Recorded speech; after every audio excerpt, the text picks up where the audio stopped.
बोलो सतगुरु साहिब की जय। अरे मेरे गुरुवर हैं अनमोल, मोल ना मेरे गुरु का कोई। हो मेरे सतगुरु हैं अनमोल, मोल ना मेरे गुरु का कोई। अरे दाता हैं गुरुवर मेरे, अरे दाता हैं गुरुवर मेरे, जो चाहे देवे सोई।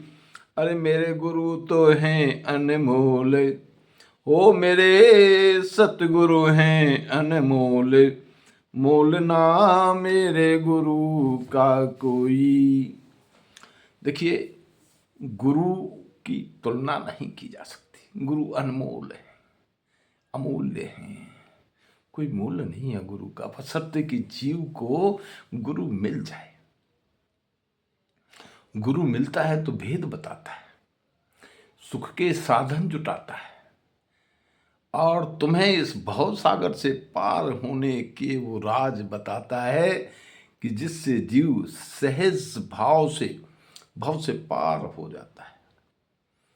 ऐसे दयालु हैं हमारे गुरुवर, लेकिन उनकी दया को पाने के लिए तुम्हें प्रेम पन पाना पड़ेगा कि प्रेम न बाड़ी उपजे, प्रेम न हाट बिकाए, और राजा प्रजा जेह रुचे, शीश दे ले जाए। देखिए, जो परमात्मा की जो दया लेनी है, सतगुरु से यदि दया लेनी है, तो प्रेम तो उसको आपको देना पड़ेगा। अभी बगैर प्रेम के सतगुरु की दया को पाना थोड़ा आश्चर्यजनक बात लगती है। गुरु मिलेंगे, उनसे जब हम स्नेह करेंगे तो श्रद्धा पनपेगी, और जैसे जैसे श्रद्धा भाव पनपेगा, गुरु का भेद भी पनपता ही जाएगा। और एक दिन सुमरन करते करते जीव सहज भाव से सुमरन में लग जाएगा और सार शब्द को पाके, उस महाचेतन सार शब्द को पाके निर्वाण फल की प्राप्ति करेगा।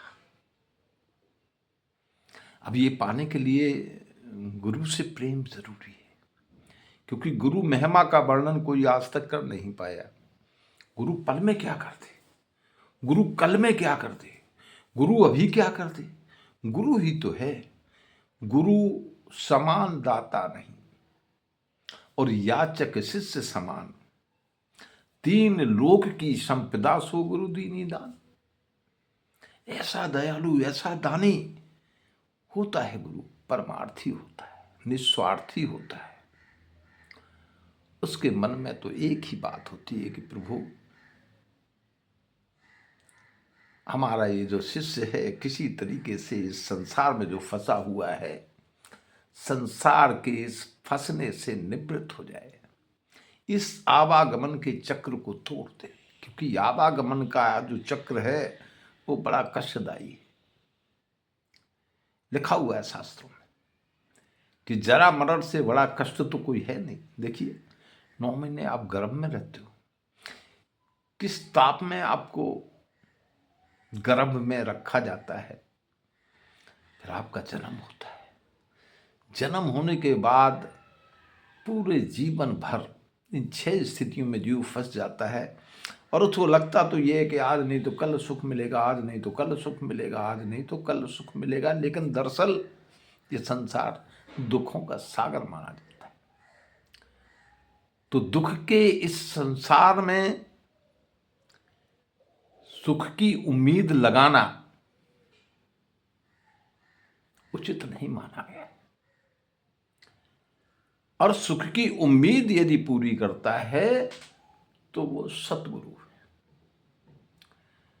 गुरु मिले तो भेद बतावे कि सुख कैसे मिलेगा, क्योंकि सारी दुनिया में हर कोई तो सुख चाहता है, कोई जीव ऐसा ही नहीं जो दुख चाहता हो। पर होता उल्टा है क्या कि दुख में सुमरन सब करें, सुख में करें न कोई। और जो सुख में सुमरन करे तो दुख काहे को हुए। अगर यदि आप सुख चाहते हो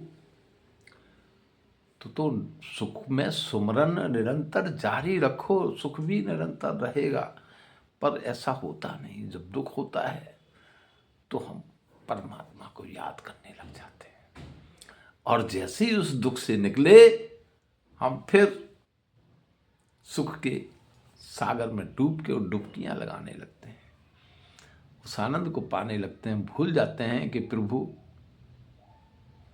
दुख में आपको सुमरा तब सुख मिला, तो सुख में भी सुमरेंगे तो निरंतर सुख मिलेगा। पर इस बात का ध्यान जीव कम ही रख पाता है। रखे तो उचित रखना ही चाहिए, ऐसा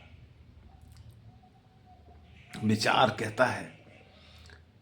तो गुरु की दया जब मिलेगी, गुरु की कृपा जब मिलेगी, गुरु का स्नेह जब मिलेगा, जब गुरु से आपका स्नेह पनपेगा, प्रेम पनपेगा। और प्रेम कहाँ पनपता है? हृदय में, और कोई जगह नहीं है इसके पनपने की। तो इसलिए गुरु से जितना हो सके उतना स्नेह करो, प्रेम करो, यही उचित है और यही उत्तम भी। साहिब बंदगी, आपने यदि अब तक ये चैनल सब्सक्राइब नहीं किया तो इसको सब्सक्राइब जरूर कर लीजिए। वीडियो को लाइक कीजिए, शेयर कीजिए और कमेंट कीजिए। आपके कमेंट आने से हमें ये पता चलेगा कि हमने इस वीडियो में आपको खुश करने का कितना प्रयास किया। तो धन्यवाद। साहिब बंदगी।